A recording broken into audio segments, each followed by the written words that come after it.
Hello friends, good morning to all of you. पिछली class में हम लोग इटली की एकीकरण पढ़े थे और आज के न्यू क्लास में हम लोग जर्मनी की एकीकरण पढ़ेंगे। चलिए अब समझते हैं आगे। देखिए, जर्मनी के एकीकरण ध्यान से समझिएगा विद्यार्थी। इटली के एकीकरण के दौरान ही जर्मन क्षेत्र में भी समान प्रक्रिया चल रही थी। यानी कहने का मतलब ये हुआ कि जिस प्रकार इटली के एकीकरण में वो समस्याएं हुई थी, जिस प्रकार वो घटना घट रही थी, जस्ट लाइक सेम वैसा ही जर्मनी के एकीकरण में भी वही समस्या था। कोई दिक्कत? इटली के एकीकरण में समस्या को सुलझाने वाले मेजनी, गरिबल्डी और काउंट काबूल थे। इसी प्रकार जर्मनी के एकीकरण में भी उस समस्या को निदान करने में, यानी कहने का मतलब ये है कि इटली का एकीकरण करने में सहयोगी थे जिस प्रकार काउंट काबूल, गरिबल्डी, मेजनी, उसी प्रकार जर्मनी की एकीकरण करने में भी सहयोगी कौन है? बिस्मार्क, जो आगे हम लोग समझेंगे, इसी वीडियो में समझेंगे। तो कहने का मतलब ये है कि इटली की एकीकरण में जो बाधाएं आई थी वही बाधाएं जर्मनी के एकीकरण में भी आया था। जो आपके लिए ये बहुत इम्पोर्टेंट क्वेश्चन होता है कि इटली के एकीकरण में निम्न बाधाओं पर चर्चा करें, जर्मनी की एकीकरण में निम्न बाधाओं पर चर्चा करें। तो ये सारे प्रॉब्लम्स है आपकी किताब में दिया भी है और उसका सॉल्व करा देंगे हम क्लास में, लेकिन हम लोग को अभी समझना है यहाँ पर जर्मनी का एकीकरण। तो चलिए आगे हम लोग समझते हैं। मैंने कहने का मतलब जिस प्रकार इटली के एकीकरण हो रहा था उसी प्रकार जर्मनी का एकीकरण भी जस्ट लाइक सेम वैसा ही है। मैंने ठीक उसी प्रकार जर्मनी का एकीकरण भी है। समझे? आगे देखते हैं। अतः दोनों का एकीकरण लगभग साथ साथ ही संपन्न हुआ। यानी कहने का मतलब कि एक ही जैसा था। तो दोनों का एकीकरण जो है, दोनों का एकीकरण साथ साथ ही संभव हुआ। यानी इटली का एकीकरण और जर्मनी का एकीकरण। कोई दिक्कत? जर्मन काल लगभग 800 ईस्वी में सरलमा के नेतृत्व में संगठित होकर लंबे समय तक हुआ।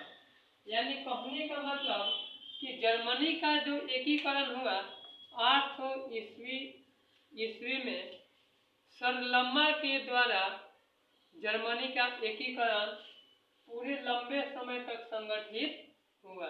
कोई दिक्कत?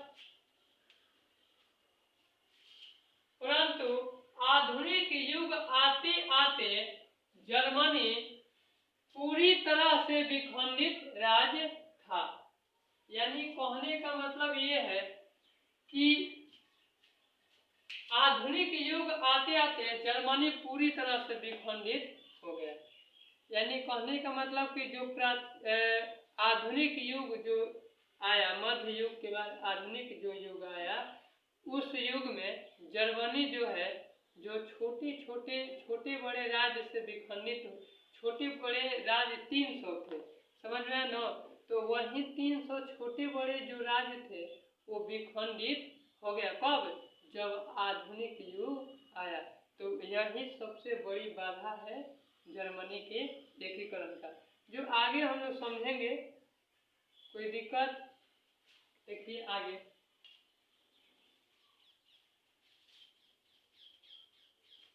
जिसमें लगभग 300 छोटे बड़े राज्य थे। समझ में विद्यार्थी? यही आपसे पूछा जाएगा। देखिए यहीं पर इसका आंसर प्राप्त हो गया कि जर्मनी के एकीकरण में निम्न बाधाओं पर चर्चा करें। यानी कहने का मतलब यही हुआ, समझ में आया ना, कि आधुनिक युग जब आया तो उस वक्त जर्मनी के एकीकरण में यानी जर्मन जो है पूर्ण रूप से विखंडित हो गया। समझ में आया ना कि पूर्ण रूप से क्या हुआ, विखंडित हो गया, जिसमें लगभग जिसमें 300 छोटे बड़े राज्य थे। यानी जब जर्मनी विखंडित नहीं हुआ था तो छोटे बड़े राज्य 300 थे, और जब बहुत बड़े थे, समझ में आया ना, जब विखंडित हुआ तो छोटे बड़े 300 राज्य बने। समझ में आया ना विद्यार्थी, कितने बने जर्मनी में, 300 राज्य, छोटे बड़े राज्य थे उस वक्त, कितने, 300 छोटे बड़े राज्य थे। अब आगे समझते हैं, जिसमें राजनीतिक, सामाजिक तथा धार्मिक विषमताएं भी मौजूद थे। यानी कहने जब उस वक्त 300 छोटे बड़े राज्य में विखंडित हुए तो उसमें बहुत सारे जैसे राजनीतिक, सामाजिक और धार्मिक विषमता भी मौजूद थे, समझे। और वहाँ प्रासा सबसे बड़ी शक्तिशाली राज्य थे। यानी आपसे 1 नंबर के पूछा जाएगा प्रश्न, जो 300 छोटे बड़े राज्य थे, समझ में आया ना विद्यार्थी, उसमें सबसे शक्तिशाली और सबसे बड़ा राज्य कौन था, प्रासा था। समझ में आया ना, तो ये आपसे प्रश्न पूछ लिया जाएगा कि जर्मनी के एकीकरण के समय सबसे शक्तिशाली और सबसे बड़े राज्य कौन थे। तो आपको 4 ऑप्शन दे दिए जाएंगे और उसी 4 ऑप्शन से आपसे पूछ लिया जाएगा। तो कौन था, प्रासा था। तो ये आपके एग्जाम में हो सकता है आ जाए, इसलिए ध्यान देना है, तो ठीक है। और जर्मन एकीकरण की पृष्ठभूमि निर्माण का क्षेत्र नेपोलियन बोनापार्ट को दिया जाता है। समझ में ना, यानी जर्मनी का जो एकीकरण हुआ उसकी पृष्ठभूमि का निर्माण का श्रेय किनको दिया जाता है, नेपोलियन बोनापार्ट को दिया जाता है। समझे विद्यार्थी, यानी जर्मनी की एकीकरण के पृष्ठभूमि तैयार करने वाले कौन है, उनका नाम है नेपोलियन बोनापार्ट। तो ये भी आपसे पूछा जाएगा कि जर्मनी की एकीकरण में, जर्मनी का एकीकरण का पृष्ठभूमि तैयार कौन किए थे, तो कौन किए थे, नेपोलियन बोनापार्ट किए थे। कोई दिक्कत, आगे समझते हैं। क्योंकि उसमें 1806 ईस्वी में जर्मन प्रदेशों को जीत कर राइन संघ राज्य का निर्माण किए। यानी नेपोलियन बोनापार्ट क्या किए, पृष्ठभूमि तैयार किए। तो उन्होंने क्या किए, 1806 ईस्वी में, कब विद्यार्थी, 1806 ईस्वी में जर्मन प्रदेशों को जीत लिए, जर्मन प्रदेशों को जीत लिए। और जर्मन प्रदेश को जीतने के बाद में उन्होंने क्या किए, उन्होंने राइन राज्य संघ का निर्माण किए। समझे, आपसे यही पूछा जाएगा कि राइन संघ आपसे पूछा जाएगा कि राइन राज्य संघ का निर्माण कब और किनके द्वारा किया गया था। तो 1806 ईस्वी में नेपोलियन बोनापार्ट द्वारा किया गया था। समझे विद्यार्थी, और यहीं से यहाँ पर धीरे धीरे राष्ट्रवाद का उदय होने लगा। यानी कहने का मतलब ये हुआ कि नेपोलियन बोनापार्ट जब 1806 ईस्वी में जर्मन राइन संघ का स्थापना किए, इनका निर्माण किए, उसी वक्त से क्या होने लगा, उसी वक्त से वहां पर धीरे धीरे राष्ट्रवाद की उत्पत्ति होने लगी और वहां पर बुद्धिजीवी लोग भी उत्पन्न होने लगे। यानी बुद्धिजीवी लोग और किसान तथा क्या कलाकार, अन्य कलाकार भी मौजूद होने लगे, यानी उत्पन्न होने लगे। जैसे कौन कौन थे बुद्धिजीवी में, बुद्धिजीवी के अंतर्गत उस वक्त जैसे हीगेल, कांट, हम्बोल्ट इत्यादि थे। समझ में आया ना विद्यार्थी। जब उन्होंने क्या किए, राइन राज्य संघ की निर्माण किए, तो राइन राज्य संघ का निर्माण किए, तो वहाँ पर क्या हुआ, वहाँ पर बहुत सारे बुद्धिजीवी लोग उत्पन्न हुए। समझ में ना, बुद्धिजीवी, किसान या अन्य ऐसे लोग उत्पन्न हुए जिनसे क्या हुआ, वहाँ पर राष्ट्रवाद की भावना उत्पन्न होने लगी। समझे विद्यार्थी, वहाँ पर क्या हुआ, राष्ट्रवाद। आपको तो बताए थे कि राष्ट्रवाद क्या है, क्योंकि ये बहुत बार प्रश्न पूछा है, इसलिए इस चीज को ध्यान में रखना है। आपके चैप्टर का फर्स्ट क्वेश्चन यही है, शॉर्ट का, समझे, इसलिए ध्यान देना है। यहाँ पर राष्ट्रवाद को बढ़ाया और अंडर्ट ने कविताओं के माध्यम से देशभक्ति जागृत किए, और वहाँ पर जो नए नए कलाकार उत्पन्न हुए, किसान उत्पन्न हुए और बुद्धिजीवी लोग उत्पन्न हुए, तो अपने कोई कविता से वहाँ के लोगों को प्रभावित करते थे, कोई अपने कलाकारी से प्रभावित करते थे, कोई अपने खेती वगैरह से प्रभावित करते थे। तो उसी में एक अंडर्ट थे, और इन्होंने क्या किए, इन्होंने कविताओं के माध्यम से लोगों में देशभक्ति की भावना जागृत करना शुरू कर दिए। समझे विद्यार्थी, कौन, अंडर्ट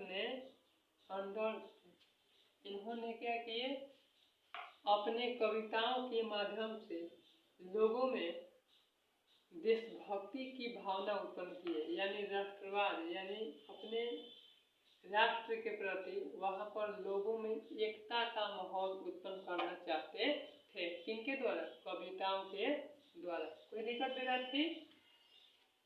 और इस प्रकार सामंतवादी व्यवस्था से पूरी तरह से निकलकर आधुनिक युग में प्रवेश करने के लिए तैयार हुआ। अब आपको ये समझ में नहीं आता होगा कि सामंतवादी व्यवस्था क्या है, तो अगर नहीं समझ में आएगा तो आपको कमेंट करना है कि सर हमको समझ में नहीं आया, और अगले वीडियो में इस चीज को समझा देंगे कि सामंतवादी व्यवस्था क्या है। क्योंकि यूनान को जब हम लोग स्वतंत्र कराएंगे तो उसकी उपयोग वहाँ पर होगा। ऐसे हम देखना चाहते हैं कि आपको समझ में आया है कि ना। नहीं आएगा तो कमेंट कर देना है कि सर यहाँ पर हमको नहीं आया। समझ में आया ना, कोई दिक्कत नहीं है, अच्छा बात है।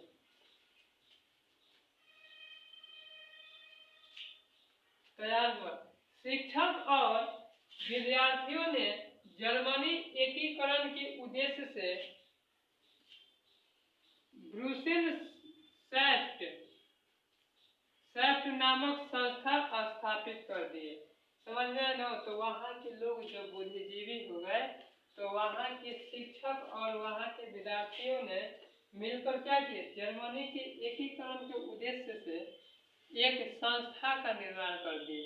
और उस संस्था क्या है, एक सभा का निर्माण किए, सभा का निर्माण किए। और वो सभा का क्या नाम है विद्यार्थी, ब्रुसेल्स सेफ्ट। समझ में आया ना। और आगे आपको बताया जाएगा, आगे ये समझ में आया ना। चलिए आगे हम लोग देखते हैं।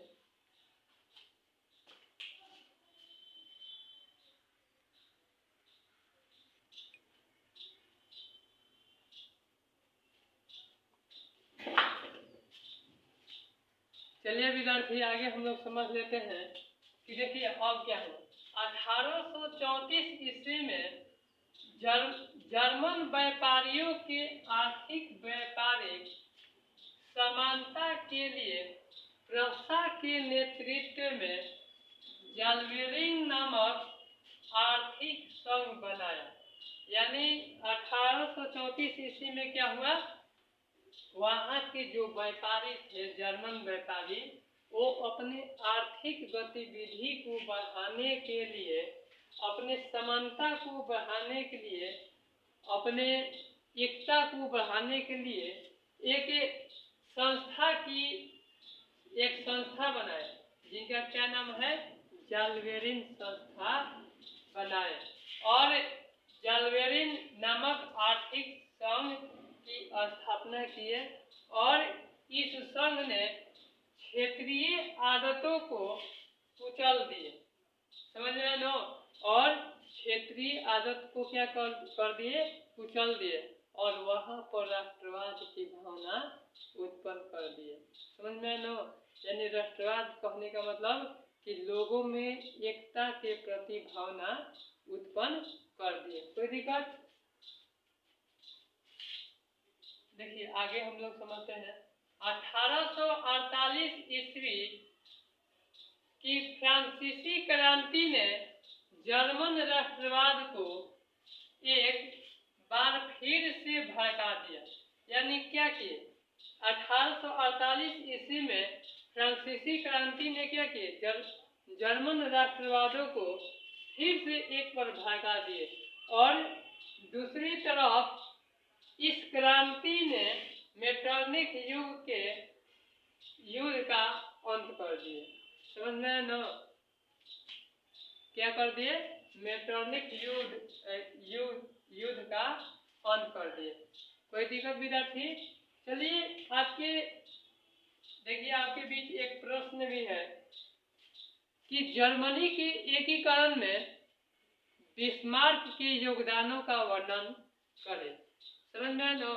तो हम लोग समझेंगे बिस्मार्क के बारे में, यानी जर्मनी के एकीकरण में बिस्मार्क की क्या अहम भूमिका थी, समझ में लो विद्यार्थी, क्या भूमिका थी। तो इसी चीज को समझ लेंगे और कॉपी पर इस चीज को उतार लेंगे, समझ में लो, क्योंकि डायरेक्ट यही चीज लिखवाएंगे और आपके एग्जाम में भी आएगा तो यही चीज लिखेंगे, क्योंकि ये इनका मुख्य फैक्ट है, समझ में ना विद्यार्थी। तो चलिए हम लोग समझ लेते हैं कि बिस्मार्क ने क्या योगदान दिए। जिस प्रकार मेजनी, गैरिबल्डी और काउंट काबोर ने इटली के एकीकरण में योगदान दिए, उसी प्रकार बिस्मार्क ने क्या किए, जर्मनी के एकीकरण में अपना योगदान दिए। तो चलिए जरा समझ लेते हैं कि इन्होंने क्या क्या किए हैं। सबसे पहले बिस्मार्क प्रसा का मजबूतीकरण, सिद्धिकरण किए। यानी बिस्मार्क क्या किए, बिस्मार्क साहब ने सबसे पहले क्या किए, अपने प्रसा एक देश का नाम है विद्यार्थी, और प्रसा को क्या किए, प्रसा को मजबूतीकरण किए, सिद्धिकरण किए और सेल्सियस तथा होल्स्टीन राज्यों को लेकर के डेनमार्क पर आक्रमण कर दिए। यानी उन्होंने क्या किए, उन्होंने सेल्सियस और होल्स्टीन समझे विद्यार्थी, होल्स्टीन राज्यों को लेकर क्या किए, डेनमार्क पर आक्रमण कर दिए, समझ में आया ना। और सेल्सियस प्रसा को होल्स्टीन ऑस्ट्रिया को दे दिए। यानी सेल्सियस जो है प्रसा को दे दिए, समझ में आया ना विद्यार्थी, और होल्स्टीन को क्या किए, ऑस्ट्रिया को दे दिए, समझ में आया। कोई दिक्कत है यहाँ पर? देखिए क्या कर दिए, उन्होंने दोनों को लेकर क्या किए, दोनों को लेकर डेनमार्क पर आक्रमण किए और उनका मानना था कि सेल्सियस जो है प्रसा को दे दिया जाए और होल्स्टीन जो है ऑस्ट्रिया को दे दिया जाए। तो जब ऐसी बात किए तो जर्मनी के लोगों को ऑस्ट्रिया के लोगों को भड़का दिए।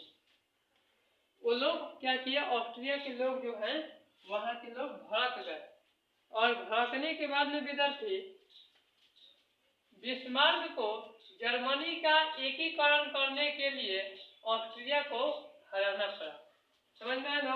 अब क्या किए, ऑस्ट्रिया के लोग जो है वहां के लोग, ऑस्ट्रिया के लोग भड़क गए तो अब भाग गए तो बिस्मार्क बहुत सोच में पड़ गए, बहुत दुविधा में पड़ गए, बहुत समस्या में पड़ गए कि अरे भाई ये हमने क्या कर दिया। तो अब उनको विवश होके एक युद्ध करना पड़ा और युद्ध में इनको हराना था। ऑस्ट्रिया को हराने का आवश्यकता था। अगर नहीं हराते तो इनकी असफलता हो जाती, समझ में ना। अतः उसने फ्रांस से मित्रता कर ली, यानी ऑस्ट्रिया को हराने के लिए क्या किए, ऑस्ट्रिया को हराने के लिए बिस्मार्क ने क्या किए, फ्रांस से दोस्ती का हाथ बढ़ा लिए। समझ में आया ना विद्यार्थी, क्या किए, दोस्ती का हाथ बिस्मार्क ने फ्रांस से बढ़ा लिए, कोई दिक्कत। और 1866 ईस्वी में ऑस्ट्रिया और प्रूसिया के बीच सेडोवा का युद्ध करा दिए। यानी क्या किए, आपसे 1 नंबर के प्रश्न ये पूछा जाएगा यहाँ पर, इसलिए ध्यान देना है। समझ में आना, आपकी किताब में भी ये प्रश्न ऑब्जेक्टिव टाइप क्वेश्चन में दिया है। यानी बिस्मार्क ने क्या किए, ऑस्ट्रिया को हराने के लिए, तो ऑस्ट्रिया और प्रूसिया को ऑस्ट्रिया को हराने के लिए क्या किए, सेडोवा से युद्ध करा दिए। समझ में आया ना, जिसमें ऑस्ट्रिया हार गया। यानी ऑस्ट्रिया और प्रूसिया के बीच क्या किए, सेडोवा से युद्ध करा दिए। ऑस्ट्रिया और प्रूसिया के बीच सेडोवा से युद्ध करा दिए और सेडोवा ने क्या किया, ऑस्ट्रिया को हरा दिया। समझ में विद्यार्थी। और देखिए आगे क्या होगा, जब ऑस्ट्रिया हार गया तो आगे देखते हैं कि क्या हुआ, प्रूसिया का क्या होगा। अब देखिए, और शेष जर्मनी के एकीकरण करने के लिए उसे फ्रांस को भी हराना आवश्यक था। यानी जो दोस्ती का हाथ बढ़ाए थे, फ्रांस से मित्रता की हाथ बढ़ाए थे, इनको हराने के लिए, ऑस्ट्रिया को हराने के लिए। अब वही क्या किए, अब वही शेष जो जर्मनी के एकीकरण के लिए उन्होंने क्या किए, फ्रांस को हराना आवश्यक समझे। समझ में आया ना विद्यार्थी। और देखिए 1870 ईस्वी में स्पेन की राजगद्दी को लेकर प्रूसिया और फ्रांस में सेडोन का युद्ध करा दिए। अब देखिए विद्यार्थी, अब क्या हुआ, यानी यहाँ पर ऑस्ट्रिया को हराने के लिए किनके बीच, ऑस्ट्रिया और प्रूसिया के बीच सेडोवा से युद्ध करा दिए। समझ में आया ना, जिसमें ऑस्ट्रिया का हार हो गया। यहाँ पर समझने वाली बात है, ऑब्जेक्टिव पूछा जाएगा, विद्यार्थी गलत करके आ जाते हैं। यानी कहने का मतलब ये है कि ऑस्ट्रिया और प्रूसिया के बीच जब युद्ध हुआ तो उसमें ऑस्ट्रिया हार गया। समझ में आया ना विद्यार्थी। और किनके बीच हुआ युद्ध, सेडोवा के बीच युद्ध हुआ। समझ में आया ना। अब यहाँ पर क्या कर दिए, यहाँ पर फ्रांस को हराने के लिए 1870 ईस्वी में क्या किए उन्होंने, स्पेन हराने के लिए प्रूसिया और फ्रांस में युद्ध करा दिए। और किनके द्वारा, सेडोन के द्वारा। तो आपसे डायरेक्ट यहाँ पर पूछा जाएगा, प्रूसिया और फ्रांस के युद्ध में किनके द्वारा, प्रूसिया और फ्रांस के बीच में किनके द्वारा युद्ध कराया गया था, तो किनके द्वारा कराया गया था, सेडोन के द्वारा। सेडोन एक ऐसा देश है जो इन दोनों के बीच हुआ और इनमें क्या हुआ, फ्रांसीसियों की हार हो गई। कोई दिक्कत, इसमें फ्रांस जो है हार गए। इन दोनों में, प्रूसिया और फ्रांस में सेडोन से युद्ध हुआ तो उसमें कौन हार गए, फ्रांसीसी, यानी फ्रांस के लोग हार गए विद्यार्थी, समझे। और इस प्रकार बिस्मार्क 1871 ईस्वी में जर्मनी की एकीकरण करने में सफल हो गया। सोच लीजिए कि बिस्मार्क के दिमाग कितना तेज है, बिस्मार्क कितना समझदार थे। सबके सारे देश के बीच युद्ध शुरू कर दिए और 300 छोटे बड़े राज्यों में विभक्त भी करा दिए और इन्होंने क्या किया, सबके बीच युद्ध करा दिए और अंत में जर्मनी का एकीकरण करा दिए। तो 1 नंबर का ऐसे भी प्रश्न आता है कि जर्मनी के एकीकरण की अहम भूमिका किनके द्वारा निभाया जाता है, तो बिस्मार्क उनके जन्मदाता है। आपसे पूछेंगे इटली का एकीकरण की जन्मदाता किसे माना जाता है, तो ये आपको बताना है। और जर्मनी का एकीकरण नोट कर लीजिएगा अपने माइंड में, अपने कॉपी में, कि जर्मनी का एकीकरण बिस्मार्क द्वारा माना जाता है, यानी इनके जन्मदाता बिस्मार्क है। देखिए कल एक और टॉपिक बच गया, और एक टॉपिक बच गया कल के लिए छोड़ दिया जाएगा, जिनका नाम है यूनान में स्वतंत्रता लाएंगे हम लोग, वो वही अंत टॉपिक है। और वही अंत टॉपिक के बाद ये पाठ जो होगा दैन होगा। उसके बाद में जितना आपको ऑब्जेक्टिव लिखवाएंगे ना विद्यार्थी, उसको याद कर लेना है अच्छे तरीका से, समझ में ना। और सब्जेक्टिव के लिए क्लास में आपको दे दिया जाएगा। अगर आप चाहेंगे तो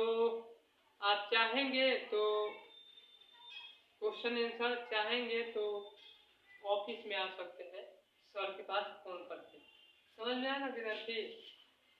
तो अच्छा बात है, आप लोग घर पे पढ़ाई कीजिए।